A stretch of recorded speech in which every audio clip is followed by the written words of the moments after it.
Hello and welcome to the program. This is the Black Ponderer. I'm your host, Neil Trotter, and today we're going to be talking about, we're going to be focusing on this article that I recently read for book club. Book clubs are really cool. I like book clubs. I'm part of many because they introduce you to books that you might have not have otherwise would have read. And that's kind of cool sometimes because you encounter ideas or schools of thought that I didn't really think about that. So it's kind of something that it's kind of in alignment, pretty much in alignment with what I think about a lot, but may have never come across it. And I'll just show you the article right here. It's called United Guerrilla Gardening, an exploration of illegal cultivation in the UK. Okay, and it's by Michael Hardman. Check it out, and it's just an academic article paper from Birmingham City University. Okay, there's the little work right there, the little citation there, in case you're interested in looking that up. Yeah, so I'm part of this book club where we read this paper because we're interested in guerrilla gardening. In case you don't know, guerrilla gardening is just kind of, it's saying illegal, and it can be. It's basically gardening on land that doesn't belong to you. That might mean private property, and it might also mean, public spaces that are not accessible, like, public spaces that have sanctions on them, or ordinances. I don't know these legal terms, right? Where they don't allow you to necessarily like garden on them. Not an average person is legally allowed to do that, but in this article is talking about, hey, in these food deserts, in these places where access to nutritional food is highly restricted. Why not just go ahead and grow some food on it? The land is there, it's available, it should be available. And kind of like, similar to like a Robin Hood style, steal from the rich, give to the poor type of thing. There's that. And that was very fascinating, very interesting to read about. I probably will read more up on that. I'm all about the gardening. I'm not necessarily I'm not talking negatively about guerrilla gardening. Land that should be used to help people is used to just generate profit. And that in and of itself is theft. So taking the land back to provide sustenance for the people, I don't know, sounds good to me. However, we're gonna talk more about like the general or like overarching themes that this article brings about. I like doing that. I like when articles start off somewhere, make some point, and then they kind of branch off and make these more general claims. And I think that's really cool when text can do that. And this text really did that. It really went off on this other direction, which is related to guerrilla gardening, but it talked about movements, like social movements, and how guerrilla gardening is not just this action or this form of protest or this form of like just feeding people. Like, it's all of those things and more, right? It's not just like a movement of land back or a social activist thing. It's not just a political action. Sometimes it's none of those things. Sometimes it's all of those things together. And so toward the end of the article, it talked about like, well, this is the nature of social movements, movements in our society, right? They are kind of all-encompassing, highly complex, and they have many facets to them, right? And you would think like, guerrilla gardening, this action of gardening on land that otherwise is inaccessible, but is oftentimes situated in places that are food deserts or places of social oppression, right? You think like, oh, okay, this is about like feeding hungry people, more access to food, more access to nutrition, but the article argues, well, it's more than that, right? It's more than that even. Like, yeah, it is about that, but there's all these different people who are, some people are just doing it for the thrill because they're like thrill seekers. Some people, it's all just political action. You know, it's like, dude, I want to change the world. Other people, it's like, I'm just trying to get nutritious food. Like, this is the easiest way I can see. Yeah, it might be illegal, but how else am I going to do it? So for some people, that's the only way they interpret it, right? And there's all these different ways of people coming at this action where they have different goals. And so the article starts talking about, yeah, social movements are like that. You think of social movements recent, like, you know, like the Me Too movement, right? Or, you know, Black Lives Matter movement, movements like Antifa, right? Those kind of anti-fascism movements and things like that. And not just movements from the left, right? I mean, there's movements from the right too, like the movement, the anti-abortion movement, right? Which ultimately, you know, resulted in the overturning of Roe v. Wade, right? And, you know, it's still going on, right? And then you got like guns rights movements, right? You got movements of white supremacy, you know, Proud Boys and all that. You know, these things aren't just organizations, right? They're movements, right? And you look at these movements and how do we make sense out of them, right? You know, oftentimes the media or just people in general discourse will say like, oh, these are groups, like these are organizations, right? But they're more than that, right? And when you say movements, you know, you have these ideas in your head, they're very specific, right? Which can lead to confusion. And so, like, and the problem with that is that we as the public don't understand what the actual influence of these movements, right? And see, now we're getting like into philosophy, like political philosophy. And so I'm gonna read some quotes from the article here where this idea is explored, right? This is page 12, and this is the bottom of the page, the last paragraph. Social movements are varied and are extremely complex to understand. The Italian social theorist Malucci, and don't worry about that. Like you can look the Italian socials up for sure, but let's focus on the idea, shall we? Helps to explain the way in which social movements are structured and why they are so difficult to comprehend. Malucci, in 1996, challenges the traditional idea that movements are rigid and that the characters involved hold a distinct coherent role. He continues by explaining that social movements are fragmented phenomena which internally contain a multitude of different meanings, forms of action, and modes of organization. So when we talk about you know, guerrilla gardening, you know, we brought up all those meanings of why people are doing it. You know, like I said, thrill seeking, you know, just for the fun of it.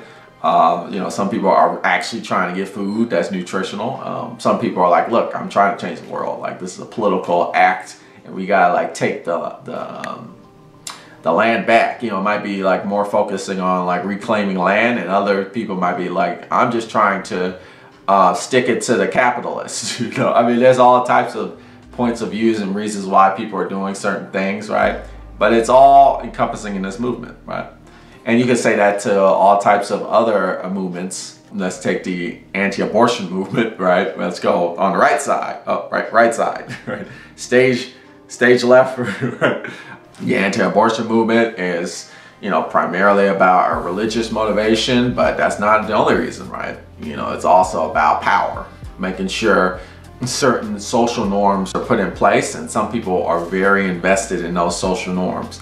And it has much less to do with religion and more just like, hey, I'm trying to play a certain role in society, and and abortion access threatens those social norms that are making me a profit, or that are making me comfortable, or, you know, hiding the fact that I'm doing something that I shouldn't be doing. You know, there's all different types of motivating factors. Power dynamics involved, like, well, you know, I have a certain power as a patriarch or whatever. I mean, we could just keep going with the whole concept of abortion, where, like, you know, you give women access to abortion, then you kind of tip the power scale, right? And so you know, certain people are like, hey, you know, I'm trying to maintain my power dynamic here as the head honcho, breadwinner, determiner of what should be the family and what should be the family, right? You know, it's really deep. You think like, oh, it's just a religious thing. Well, no, it's not just a religious thing. I mean, that's a huge part of it, but that's not the only thing. Politics plays a huge role in it as well, and the same thing with the guns rights movement. You know, a lot, you know, it's often this idea that, oh, you know, guns is about like America, right? Which, you know, it is, right? And like freedom of expression, you know, and that's part of it too. It's like some people are just like, hey, you know, this is my culture. You know, there's a whole gun culture, right? Which is maintained through guns rights activism. But it's not just that, it's also guns are big business. And then that's whole aspect of the movement, which is huge, right? That's pushing it forward. That doesn't care as much about like maintaining the culture. They're just like, well, I'm going to maintain the culture because that's where my money's coming from, right? You know, and then there's the whole like security issue. Like, you know, when I have a gun, I feel secure, you know, so that's a whole motivating factor. And some people are just like, that's all I care about, right? So there's a lot of reasons why people join guns rights movements. And then it's vice versa, where we go back to the left, where we go to like gun restriction movements, right? Where it's, you know, and then there's lots of reasons why people are involved in that. I'm just pointing which way because I'm trying to establish like leftism, rightism, spectrum of politics, but I'm just, because the camera is mirrored and all that, so I need to stop pointing. Let's continue with the next paragraph. Unpacking the word movement suggests that the term is too generalized. He raises the idea that movements are in fact a product of multiple heterogeneous social processes, right? Like what we were listing, as opposed to a unified thing. This dismissal of homogeneous movements is echoed in Malucci's core theory on acting collectively. Acting collectively. Malucci suggests that comprehending collective action requires the understanding of 5 key principles: the definition of collective action, how a group forms, its components, the forms it assumes, and finally, collective actions must be examined. There's 5 factors there. Try not to get too much in the weeds, like, oh, I gotta remember those 5 bullet points. That, you know, we're just talking general idea here, so it's all good. You don't have to memorize all that. I'm just giving you some food for thought, okay? Rather, to understand collective action, one must first use the 5 principles to be aware of the movement in question, okay? And he's, you know, 5 principles. Malucci's just saying like, you know, you gotta consider like all these various factors when you talk about movements. Like, you can't just consider the political aspect. You can't just consider like the financial, economic aspect. You can't just consider even the social aspect. You gotta consider like all of these things and things even outside of that. All right, that's, you know, what he's saying. And let me skip a paragraph here. Movements challenge the norm and mundane. That's true. When movements push society to go adopt something new, something different, and it's, you know, they shake things up, right? That's the whole point of the movement. Movements do not necessarily aim for entire political change or to overthrow governments. Rather, movements resist a magnitude of relational needs, the recovery of fantasy and play, the symbolic relationship between humankind and nature. So what's being said there? Magnitude of relational needs, and then, in quotes, the recovery of fantasy and play, okay? The symbolic relationship between humankind and nature. So, you know, let's take, for example, the guerrilla gardening, which is what this article, you know, is primarily about. The act of guerrilla gardening is a kind of act of fantasy, right? Even though it creates these realistic results, nutritional food for the masses, for like the community. But it's this imagining of getting the land back from private ownership that doesn't serve social needs, that doesn't serve public interests, right? You know, is the land is serving like the interests of capital, let's say, or the interests of profit, let's say. I mean, that's the point the land is serving, but hey, the people who are guerrilla gardening, they're like, hey, no, I don't like that world. I want a world where land is in the service of all people, you know. Or, you know, the next thing that's said here, the symbolic relationship between humankind and nature. Okay, the relationship between land and nature. So it's not just the land serving humans, right? But it's also humans serving the land, cultivating the land in this ecological relationship where each one serves the other, right? And that's kind of the whole idea of guerrilla gardening. Now, the reason why there's fantasy and play here is that, like, do we live in a world where that's the case? Like, do we live in a society that caters to that kind of dynamic? No. Rather, our current society, a hyper-capitalist, late-stage capitalist society, pushes a dynamic of humans exploiting the land to generate and meet the needs of capital, of profit, which is oftentimes counter to meeting the needs of all people, like meeting nutritional needs of people, right?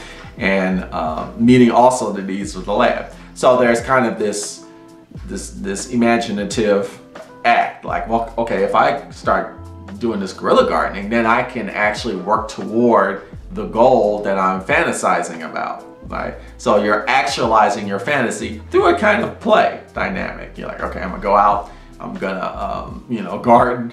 You know, it's a similar idea to certain forms of graffiti, where you go out and you graffiti and you use artwork as a form of self-expression on property, private property that is not necessarily your own. And the idea is like, well, property should be accessible to community, right? Is the idea. So it's kind of about this play, this artistic play dynamic. Same thing with the guerrilla gardening. And so, like, the movements, what the objective of the movement is not necessarily a political kind of act. It can be, but it can also just be like a working toward a goal or a reality that is not yet realized, right?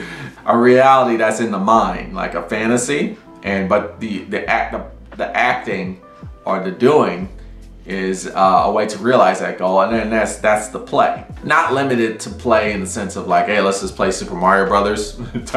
I actually have a controller. You know, let's play some Super Mario. I mean, this is PlayStation, so I guess Mario would. But, you know, it's not just like play for the sake of just playing. It's playing for the sake of actually realizing a better world.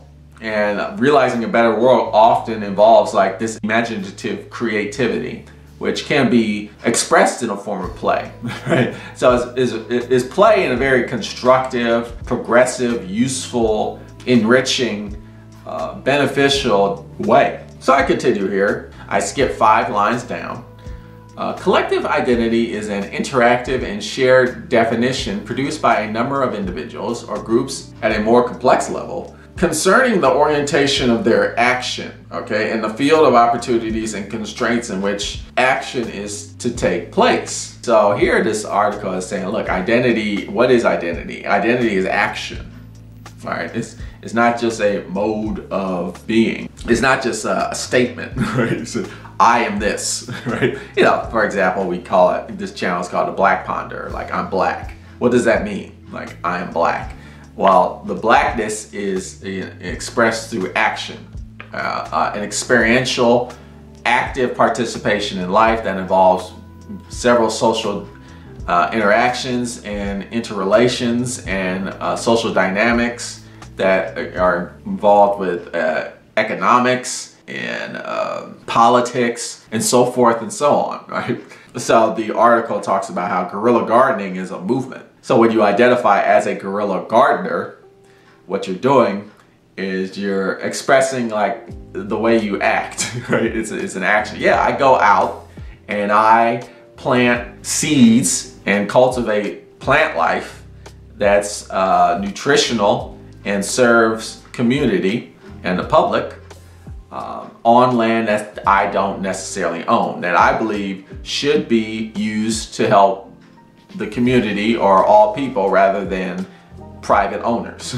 And it is a statement, but it's a statement through an action, right? And so you create this identity through that, right? And that's important to, I think, explain, you know, when we talk about what is identity, right? Well, identity is not just like a proclamation of who you are, right? Identity is not just like a mode of existence, it's an action, like it's an act of existing. And it can be an experiential action, right? It's just you acting in life and like navigating through the world, right?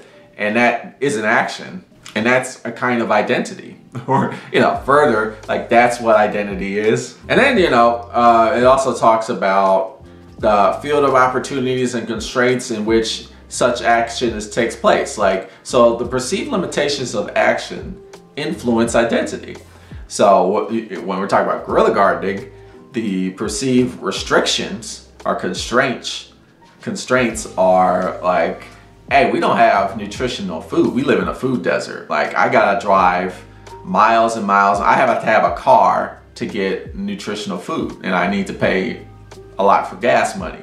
And I don't have that kind of access, right? I mean, so like there's the constraint. So I'm gonna be a guerrilla gardener, you know, because I'm acknowledging this constraint. We need to have accessible nutritional food without the requirement to move far distances, right? And then it also says fields of opportunity. It's like, well, I see that land over there. I see that land over there. So, I mean, it's privately owned, or like maybe I'm not supposed to plant, but it looks like it's land that I can use to grow some food, which I don't have access to. It seems like an opportunity to me. So I'm gonna go about doing it. This is how the movements happen. So it's like, it's action is that you identify with that leads to like some sort of realization of a goal or like a reality in your head not yet fulfilled, right? Until you act, and then it becomes fulfilled, or like it's working toward that fulfillment. This is what a movement is. That's a great way of looking at like what movements are, I think. But let me continue here. I skipped down 2 lines. The collective actor has been taken for granted, and more is needed to understand the individuals involved in a social movement. And so I put in my notes, understand the diversity and interrelation of experience. That was the last text that I highlighted for a readable quote in this article. Yeah, I just think we have a very shallow understanding of movements in like public discourse, to be completely honest with you. You know, just listen to discussions of like Antifa. You know, they're so like one-dimensional, and like a lot of people will talk about them as if they're like one organization or something, where they're actually a movement, right? And that's like within Black Lives Matter. It's like, you know, some people say like, hey, Black Lives Matter is a hate group. Like, you know, I've heard that. First of all, like, it's not a group, right? I mean, that's number one. And like, what? Like, it's a movement. It's a collection of several social identities that want to achieve the goal of making all life matter, right? While acknowledging that certain lives in our social institutions do not matter, right? It's an acknowledgement of that. And through this acknowledgement is a realization like, hey, we got to make a change, right? But it's like very complex and interdimensional. Lots of fields of thought, right, are coming into play with the Black Lives Matter movement, for instance. Same thing with the Me Too movement. And, you know, then we can't just focus on the left. We also have to talk about the right, and we got to look at other movements. You know, I brought some examples like the anti-abortion movement. People on the left oftentimes look at the anti-abortion movement very one-dimensionally, if that's a word, or like very, you know, not much in depth, and they don't really acknowledge the complexity of this movement. And that's why it's kind of, you know, that's what I would argue, that's one of the reasons why it's getting so much headway. And they're able to overturn these legal standings, right? Because we're not acknowledging the complexity of that movement.